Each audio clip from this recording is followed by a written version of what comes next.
Bienvenidos, les damos una calurosa bienvenida al quinto día del Congreso Eucarístico Internacional aquí en Hungespo. Me llamo Sofía Tot, interlocutora de la Radio Católica de Hungría. Ayer escuchamos una presentación en línea de David María Jäger sobre la Tierra Santa, Tierra de la Eucaristía. Esperamos que la presentación del día de hoy también sea de interés de muchos de ustedes. Hace 35 años fundó la Hermandad Sacerdotal de San Carlos en Milán, Massimo Camisasca. Su objetivo era que los sacerdotes no viviesen aislados, sino en comunidades más pequeñas. Mutuamente se ayuden, apoyen unos a los otros. Massimo Camisasca es obispo de la diócesis de Reggio Emilia, en el norte de Italia, desde 2012. Es autor de 50 libros y también es ampliamente conocido por su receptividad a las artes, su brillante educación y su incansable ministerio sacerdotal. Durante el pastorado de la prisión, el obispo conoció a un hombre condenado a 30 años por asesinato. Mantuvieron correspondencia durante mucho tiempo y el condenado hizo un voto monástico. De la correspondencia entre los dos, el Monseñor Camisasca destacó el siguiente pensamiento: la verdadera pena de prisión no es el cautiverio, sino vivir afuera, sin la luz de Jesucristo.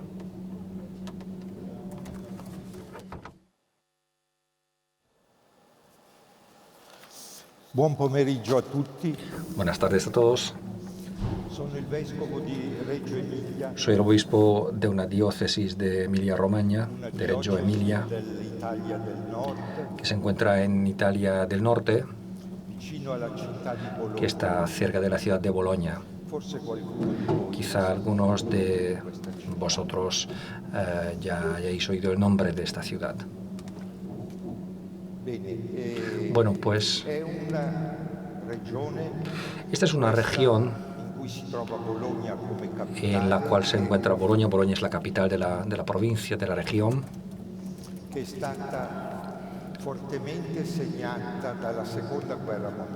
que fue gravemente azotada por la Segunda Guerra Mundial.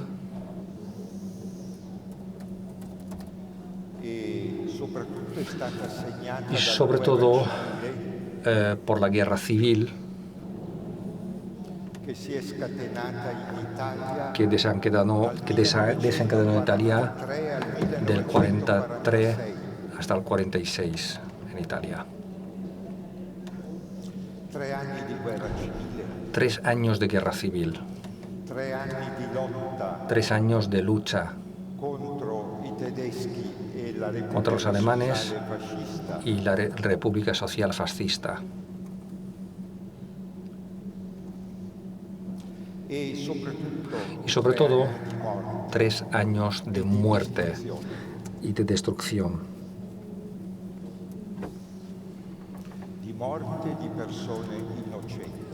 Muerte de personas inocentes. Yo estoy reasumiendo un texto que he escrito, y por supuesto luego si queréis tenerlo, pues podéis tener acceso, pero no puedo leeros todo el texto porque es demasiado largo. ¿Cuál es el origen de toda esta tragedia de la cual os estoy hablando? De todas estas muertes y de toda esta destrucción. Pues fue la lucha política. Antes que nada, la lucha entre dos mundos, los nazis y los comunistas, que ambos eran dictaduras.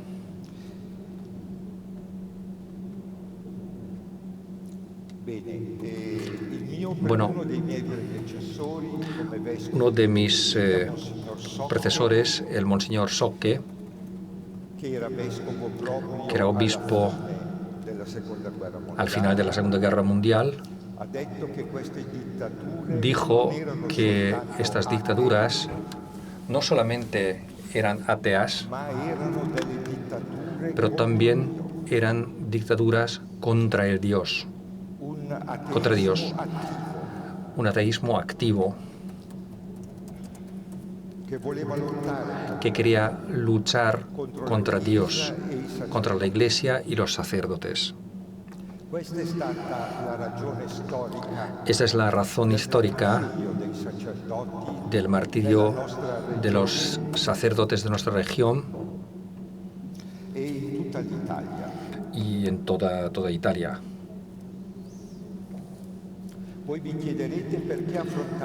Y vos os preguntáis por qué hablar sobre este tema durante un congreso eucarístico. Y bueno, pues la Eucaristía, ¿de qué nace? Nace de la cruz y de la resurrección de Cristo. La Eucaristía es la presencia de Cristo en la historia.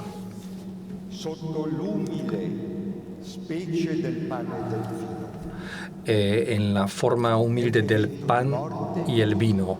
Es un acto de muerte, pero al mismo tiempo es un evento de la vida, de una muerte injusta y de una vida de la cual nace una nueva creación. Es por eso que es importante hablar sobre el martirio de los sacerdotes italianos, y este no es un tema lejano a un congreso eucarístico. Su martirio también es un evento de muerte y de resurrección. Un evento de participación en el sacrificio de Cristo, que fue el inicio de una gran renovación. El día de hoy nosotros podemos decir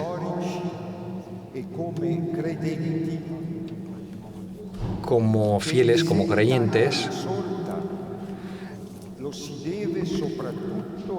que si Italia puede renacer de sus ruinas, o pudo renacer de sus ruinas, eso se debía sobre todo al sacrificio de estos hermanos, de su amor que cobró vida delante de nuestros ojos. Jesús lo dijo así: nadie ama más que el que sacrifica su vida por sus amigos. Hay otro motivo también por el cual este recuerdo es pertinente en estos momentos. Incluso hoy en día también, 75 años después de estos acontecimientos, no existe una memoria común, no existe una verdadera conciliación, ni siquiera entre los creyentes. Sin embargo, muchos formaban parte de la Iglesia, eran miembros de la Iglesia. Había muchos eventos cuando tratábamos de invitar a nuestros fieles para lograr una conciliación, para que naciese la historia de darnos perdón mutuamente. Quisiera recordar dos eventos que recientemente han tenido lugar. Rolando Rivi fue un joven estudiante del seminario que murió a la edad de 17 años, asesinado por los partisanes italianos, por los guerrilleros italianos. Fue beatificado por el Papa Francisco al inicio de su misión. Este chico joven fue asesinado por unos partisanes, uno de los cuales, precisamente su asesino,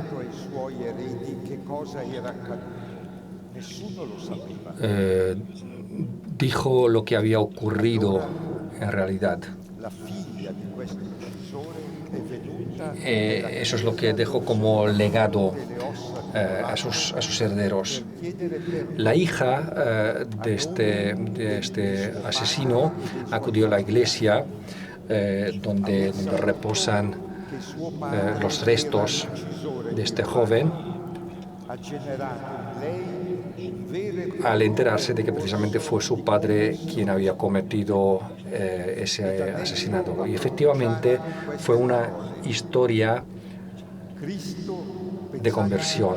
Pidió perdón con estas palabras. Esta mujer era completamente atea. O sea,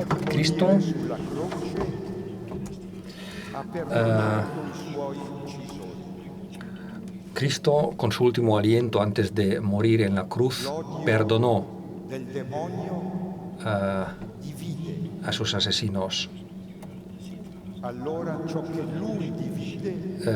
Danos que lo que se ha dividido por el odio se pueda unir en el corazón de Cristo en nombre del Padre. Y para terminar, incluyó da que la sonrisa de Rolando brille para todos vosotros y junto con él la de mi Padre. Fin de la citación. Recientemente ha tenido lugar otro acontecimiento también de digna importancia. Parece o podría parecer contradictorio, pero es igual de importante.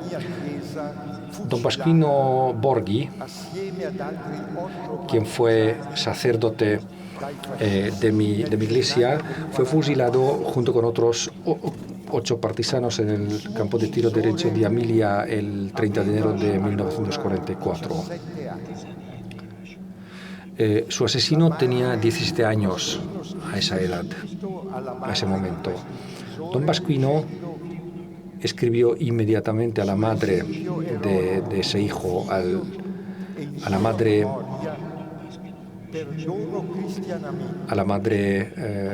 de este hijo, siguiendo el ejemplo heroico de mi amado hijo Don Pasquino y en su memoria por la pacificación de las almas que le esperaba en el momento supremo del sacrificio de su propia vida,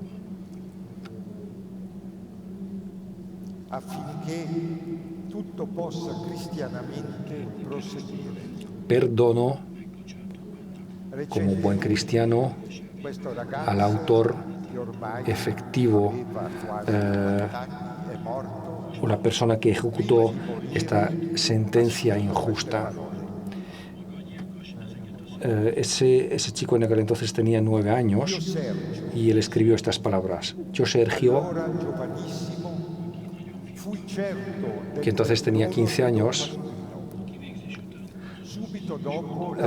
después de la ejecución estaba seguro de que Don Pasquino me había perdonado justo inmediatamente después de su ejecución. Mi madre lo comprendió e inmediatamente le escribió a la madre de Don Pasquino. Él le escribió así: mi hijo nunca olvidará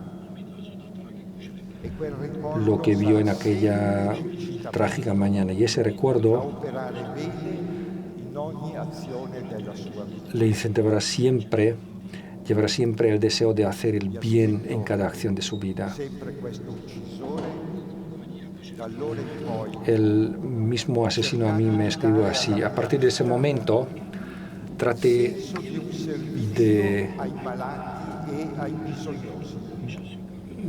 de dar a mi vida un sentido en el servicio y ayuda a los enfermos y a los necesitados, recordando e invocando cada día en mis oraciones la intercesión de aquel hombre cuya sangre se convirtió en luz. El Espíritu de Dios, pues, está actuando, está obrando. A mí personalmente me gustaría que nuestra Iglesia tomara en consideración un proceso de canonización común a todos los sacerdotes asesinados in odium fidei en nuestra tierra. Estas notas introductorias que nos dicen. Nos dicen que estos sacerdotes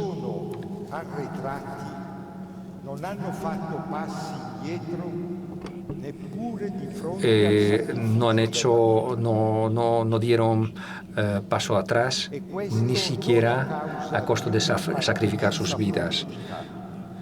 El motivo de ello es el amor hacia sus hermanos, ningún tipo de afiliación política, sino el amor por sus hermanos.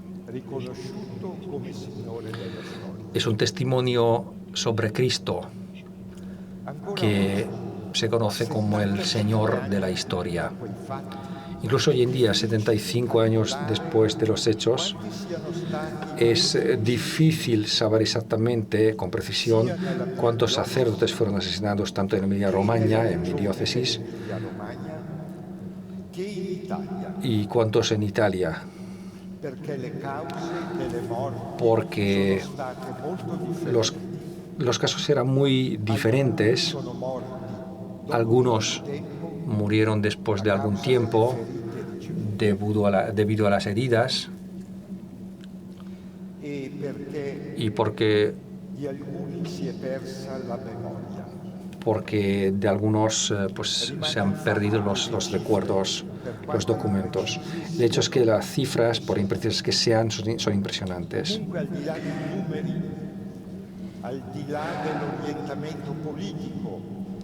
Aparte de los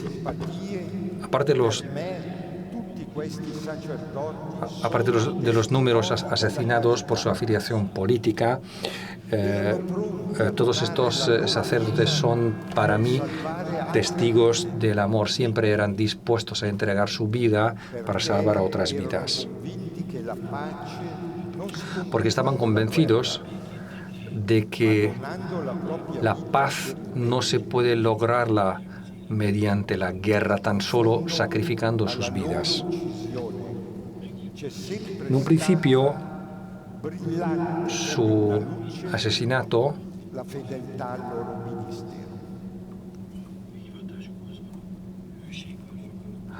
siempre se vinculaba a su fidelidad a su oficio. Ahora, quisiera compartir con vosotros algunos hechos históricos. El 8 de septiembre de 1943, o sea, la fecha cuando Italia decide que abandona la alianza con los alemanes y entra en alianza con los ingleses y con Estados Unidos. Ese es el momento cuando cambia todo el sistema de la alianza para Italia. El norte de Italia y el centro de Italia prácticamente está bajo el control de los alemanes, de los nazis, mientras que Italia del sur está controlada por los ingleses y los americanos que desembarcaron en Italia. O sea que sobre todo en el norte de Italia estalla la guerra civil entre aquellos que están luchando contra los invasores nazis y el gobierno fascista, y los que por miedo o por convicción apoyan el gobierno fascista. O sea, en septiembre de 1943 y el 25 de abril de 1945, y en algunos casos incluso hasta 1948, en Italia aproximadamente 300 sacerdotes fueron asesinados, por una parte siendo víctimas del odio nazi, fascista y comunista, por otra parte. Italia, en estos 19 meses, es prácticamente un lugar donde tienen lugar acontecimientos del llamado clero mártir, tal como había ocurrido en México y en España también. Previamente, ya he mencionado que de muchos acontecimientos se carece de documentos o tenemos recuerdos muy opacos, pero sin embargo hay muchos casos documentados en los archivos de las parroquias, o sea, que efectivamente la sangre de los mártires derramó. Efectivamente, pues estamos hablando de la historia de los sacerdotes mártires, de la historia de la fidelidad hacia Cristo. Detrás de la figura de los asesinos, sean de izquierdas o de derechas, siempre aparece una ideología. La ideología de la clase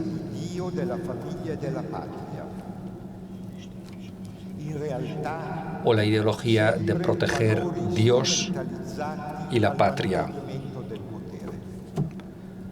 En realidad,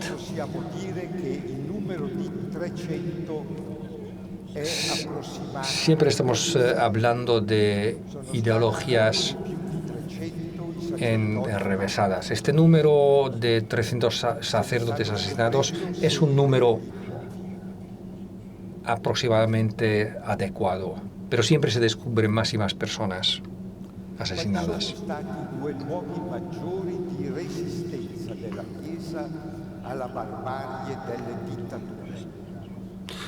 ¿Cuáles fueron los dos centros principales de la resistencia ante la invasión bárbara? Por una parte, los seminarios donde en los años 30-40 se creó la escuela de los sacramentos y además fueron también las escuelas de la libertad, porque estos seminarios impartían una enseñanza que rechazaban las directrices del Estado, las instrucciones del Estado, y a los jóvenes que se habían decidido a emprender esta marcha hacia el sacerdocio, les podían hablar qué significa la libertad en el seno de la Iglesia. Aparte de los seminarios, la prensa católica también desempeñó un papel activo y fundamental en no permitir la llama de la libertad a la información.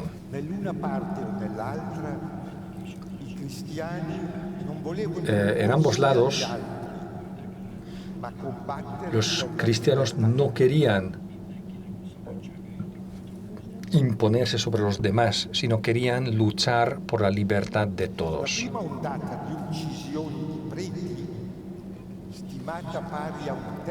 La primera ola del asesinato de los sacerdotes, que representan casi un tercio de todos los casos, son unas 100 personas, pues fue cometido por las fuerzas nazis fascistas en aquellos territorios bajo el control de la República Social en la primera parte de 1941. ¿Cómo es posible eso? Todavía no había iniciado la resistencia. Se trataba de curas que no estaban dispuestos a entregar a los judíos a los fascistas o que protegían a los jóvenes del reclutamiento.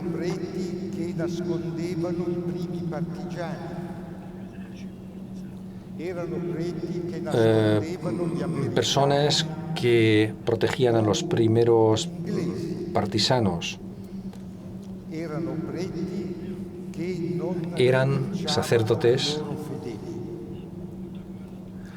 que no estaban dispuestos a denunciar a sus propios creyentes, a sus propios fieles, no abandonaron al pueblo entre las dificultades.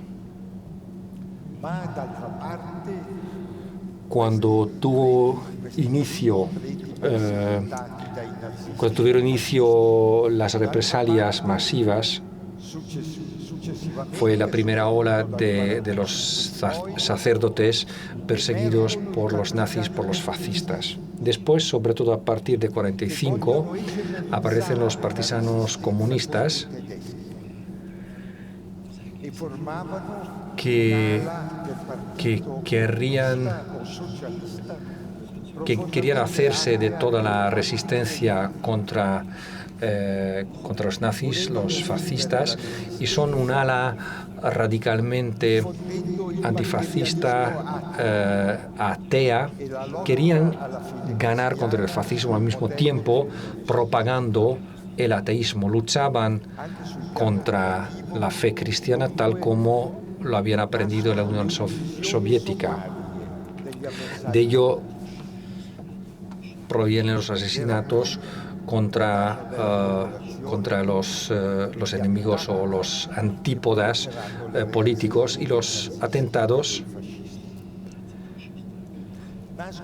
que luego prácticamente provocan las represalias duras de parte de los fascistas. Al mismo tiempo también se forman grupos de partisanos no comunistas, católicos, que a nivel militar en la lucha contra los fascistas son aliados, pero aplican otros métodos. Tratan de defender la población y prestan atención a lo que se llama la humanización de la guerra, es decir, la defensa de la vida,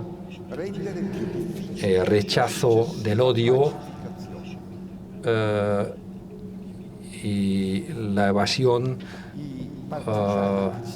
de actos que luego pueden obstaculizar la conciliación. Los sacerdotes católicos tratan de reducir la influencia del comunismo, pero la verdad es que no lo logran mucho.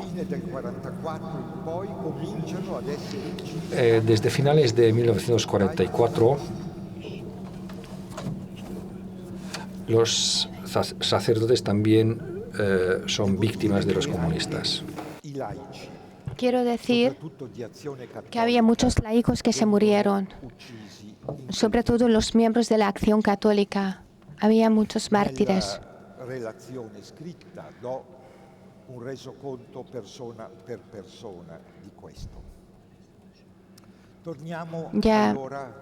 Ya tendrán un handout y van a poder leer detalladamente. Entonces vamos a volver a la región de Emilia-Romagna.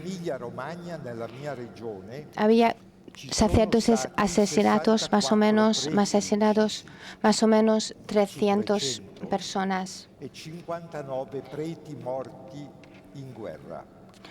Había solo en Emilia-Romagna se produjeron 64 casos de asesinatos de sacerdotes, además de las 59 muertes debidas a la guerra.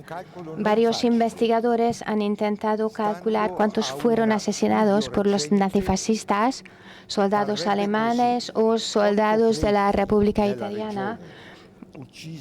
Según los nuevos estudios, los fascistas mataron a 8 personas, 29 los nazis, 27 los partisanos comunistas. Sobre todo en mi diócesis, que es el segundo en la lista. En Bologna había 18 víctimas, Reggio Emilia 11. ¿Quiénes son estos sacerdotes que murieron aquí, que fueron asesinados en mi diócesis? Eran sacerdotes que eran rebeldes por amor. O sea, dieron su vida no por un beneficio personal, sino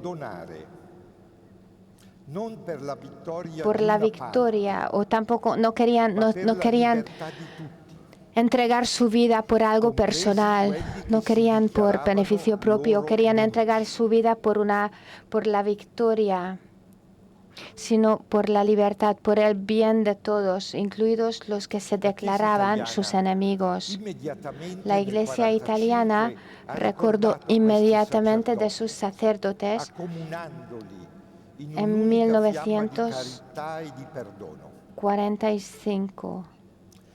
Unificó a estos mártires en la llama de amor. El obispo de Reggio Emilia El 11 de mayo de 1945 escribió a sus sacerdotes. Hay una cita: más allá de la tumba no vive la ira del enemigo. Tu piedad debe extender a todas las almas, incluso con las preferencias que sugiere la caridad ordenada de amigos y de enemigos, de toda tierra y nación, de todo partido, de toda idea, la imploración suplicante de la misericordia y el perdón de Dios. Y al mismo tiempo pedir a Dios la gracia de que las almas humanas se apaciguan y se asienten en la verdadera caridad y fraternidad cristianas. Si leemos la historia de estos 11 sacerdotes, podemos ver que tienen un punto en común, que resultaron ser asesinados por hostilidad, por crueldad hacia Cristo. Estas 11 personas aceptaron el martirio. Nuestra Iglesia en esta época horrible, al final de la Segunda Guerra Mundial, siempre recordaba de sus mártires, de esta matanza. Por ejemplo, en 1958 había una conmemoración en Reggio Emilia, había una conmemoración solemne de todos los sacerdotes italianos asesinados 11 años después del final de la Segunda Guerra Mundial. Esta era la primera ocasión, la primera conmemoración. El cardenal Giuseppe Siri habló, que era el obispo de Génova. Él dijo: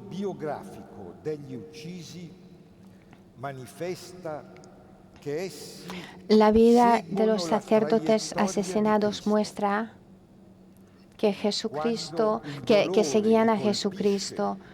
Cuando sentían el dolor, cuando estaban torturados, podemos decir que formaban parte de la pasión de Cristo. Así tenemos que recordarlos como con la misma actitud con la que los evangelistas narraron la pasión de Jesús. En el centro está el martirio y el testimonio.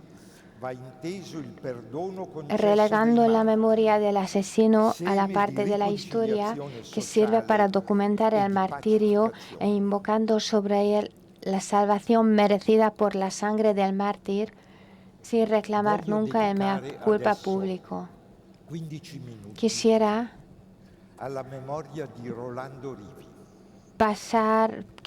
dar 15 minutos a la memoria del beato Rolando Rivi, de diferentes causas. Quisiera llamar vuestra atención a esta persona. Él era el único mártir beatificado desde la Segunda Guerra Mundial. Por otra parte, era un seminarista que nunca ha hecho ninguna cosa mala y hubiera podido volver a su vida normal, a su misión cristiana. Era un chaval muy simpático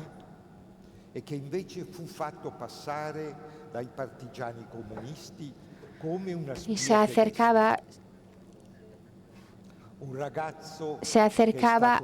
a los partisanos, pero era odiado por los partisanos fascistas. Los comunistas lo robaron y lo torturaron de manera cruel. No quiero hablar de los detalles. Era un chico que hoy sería un ejemplo de la santidad para todos los jóvenes en nuestra iglesia. Y hemos reunido los huesos en un pueblo pequeño. Della Chiesa di Reggio spicca dunque la vita di questo martire. Entre los mártires de Reggio, esta persona destaca, su historia destaca. Era un seminarista de 14 años que fue asesinado por los partisanos comunistas el 13 de abril de 1945, 12 días antes del final de la Segunda Guerra Mundial. Nació el 7 de enero de 1931 en Castellarano, en la parroquia de San Valentino. Su familia se distinguía por su constante participación en la vida parroquial. Su padre cantaba formaba parte del coro de la iglesia y colaboraba en la solemnización de las liturgias semanales y festivas. La oración diaria en la familia, la asistencia a los sacramentos y los catequesis eran cosas habituales en esta familia. Básicamente, en la vida de este chico tenía un papel muy importante su párroco. En 1942, durante el verano, Ronaldo tenía 11 años. Dijo a sus padres que quería ingresar en el seminario menor de Marola, que se encontraba en las montañas de Reggio Emilia.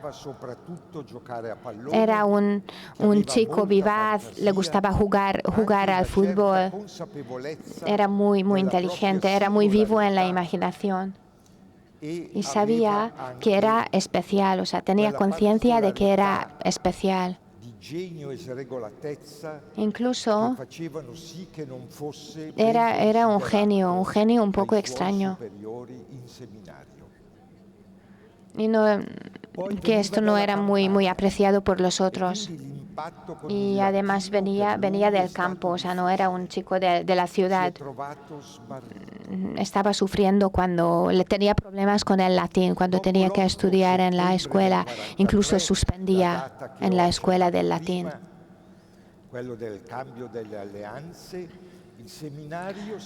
En 1943,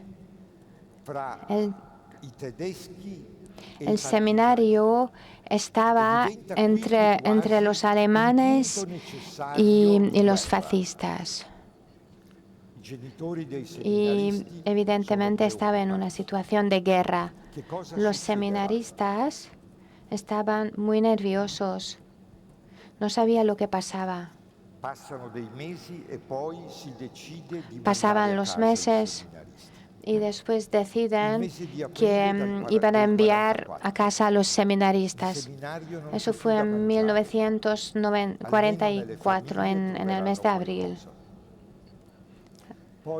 Así pensaban que por lo menos podían comer en casa, porque en el seminario no había comida. Y después podían volver y en julio otra vez tenían que regresar a su casa. Estamos hablando de 1944. Y luego los seminarios no podían abrirse. El año escolar de 1943-44 tenían que quedarse en casa. Eso como si fuera un preludio lo que sentíamos nosotros cuando las escuelas estaban cerradas.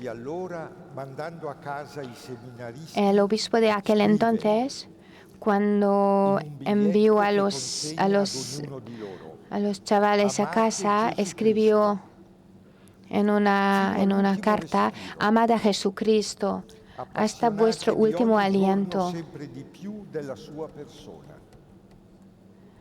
Tenéis que aferraros a su personalidad adorable.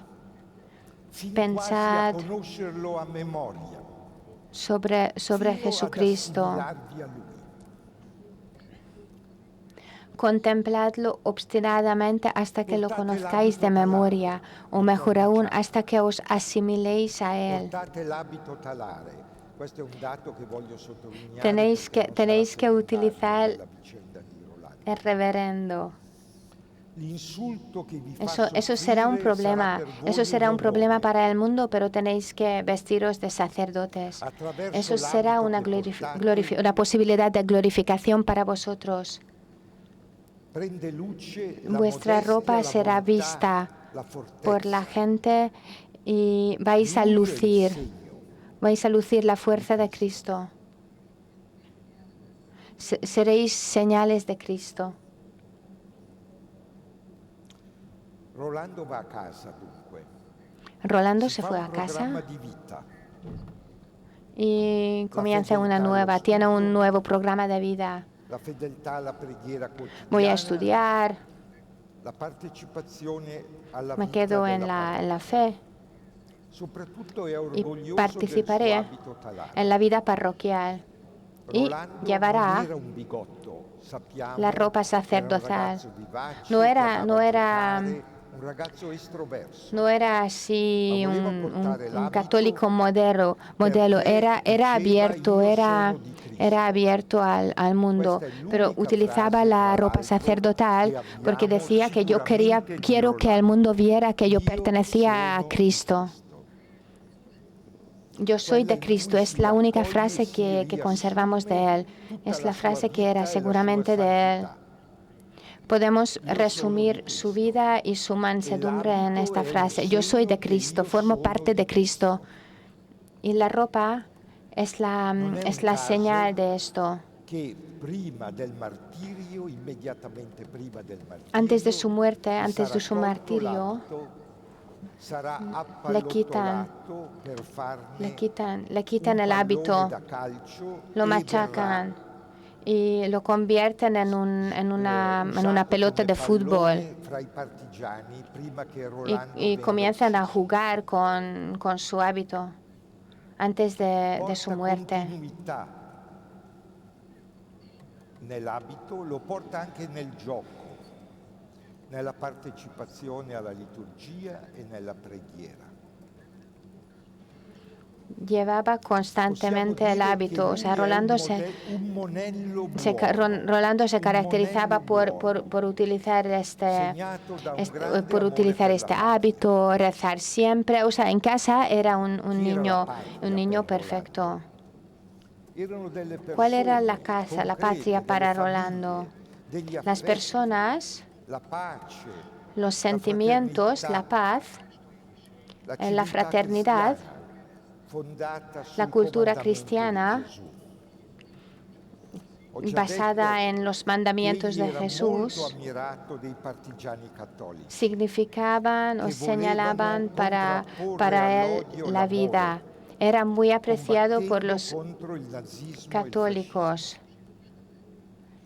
Todos los católicos querían luchar contra el fascismo. Forse avrebbe voluto arruolarsi in questi partigiani cristiani.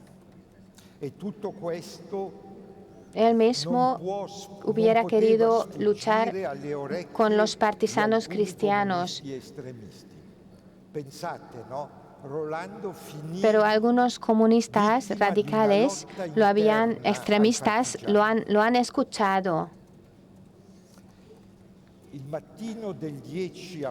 Y por eso Rolando fue la víctima de una lucha entre partisanos. El 10 de abril de 1945, de regreso a la misa, Rolando fue a estudiar a su lugar favorito, un pequeño bosque no muy lejos de su casa. A mediodía, en contra de su puntualidad, no se presenta a comer. Su padre y su madre van a buscarlo. Encuentran sus libros esparcidos por el suelo donde solía estudiar, con una nota que dice: no lo busques. Viene un momento Rolando viene un momento con nosotros, los partisanos. Eso era la carta. Nasce l'angoscia Y dei genitori. la carta estaba firmada Cosa por potrà los essere partisanos. successo?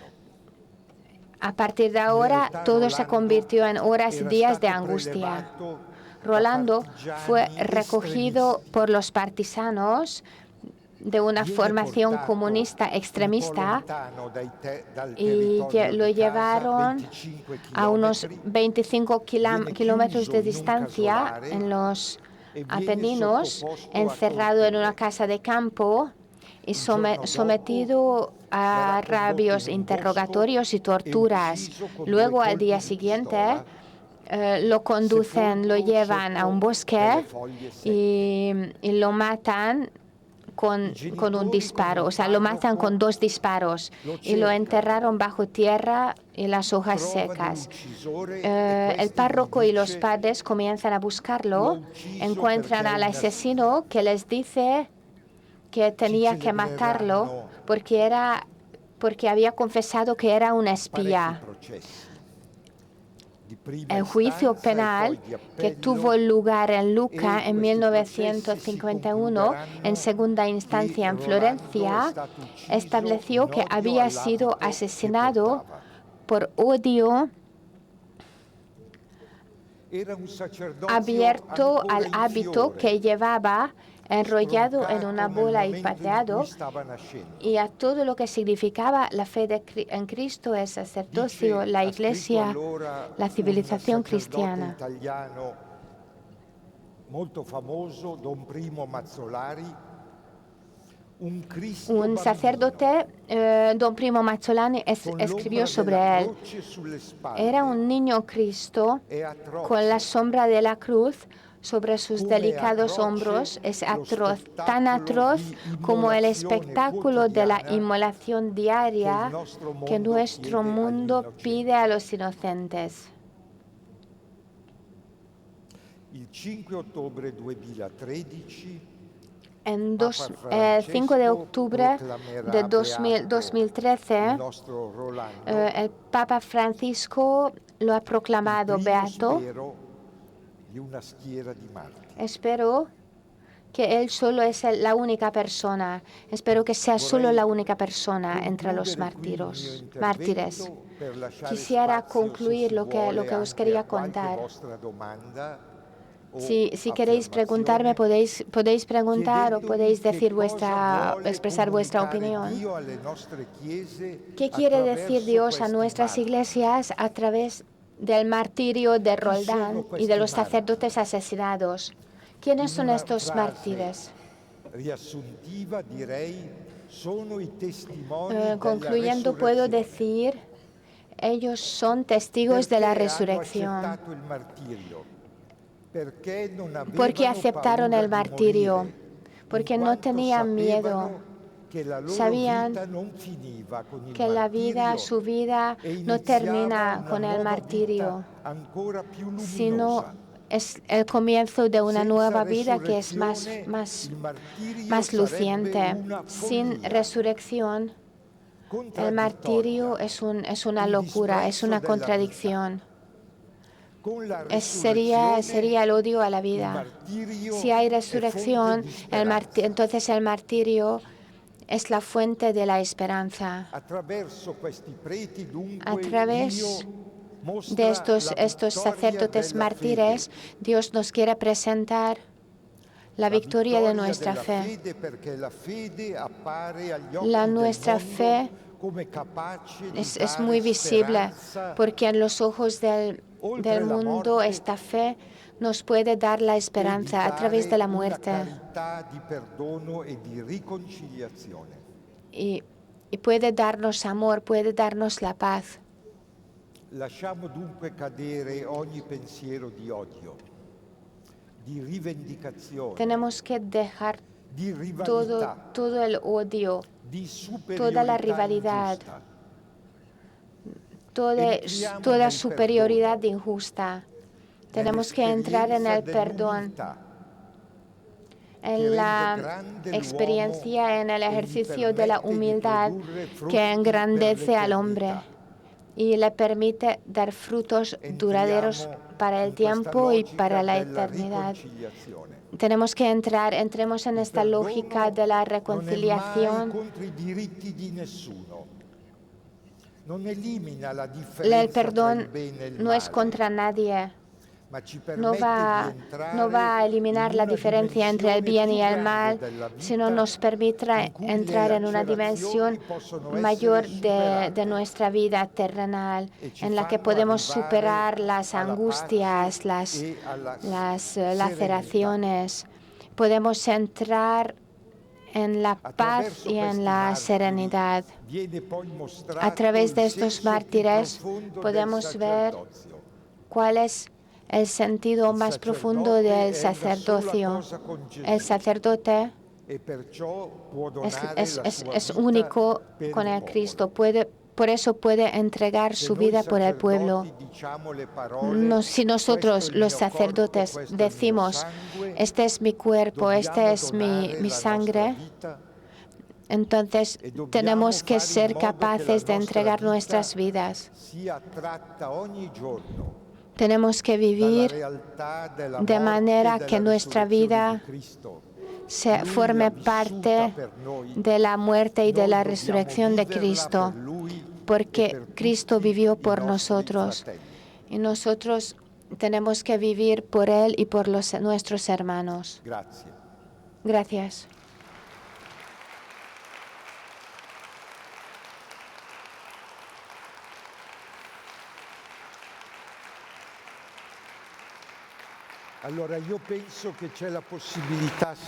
Pues yo creo que existe la posibilidad, si aquí la interlocutora me lo permite.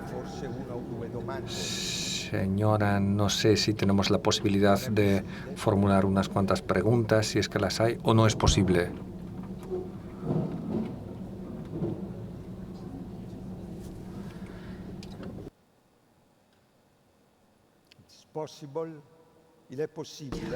¿Es posible o no es posible? No. Entonces, pues se me ha privado la posibilidad de escucharos, pero yo creo que de todas formas nos hemos escuchado mutuamente. Muchas gracias. Hasta luego, hasta la próxima. Adiós.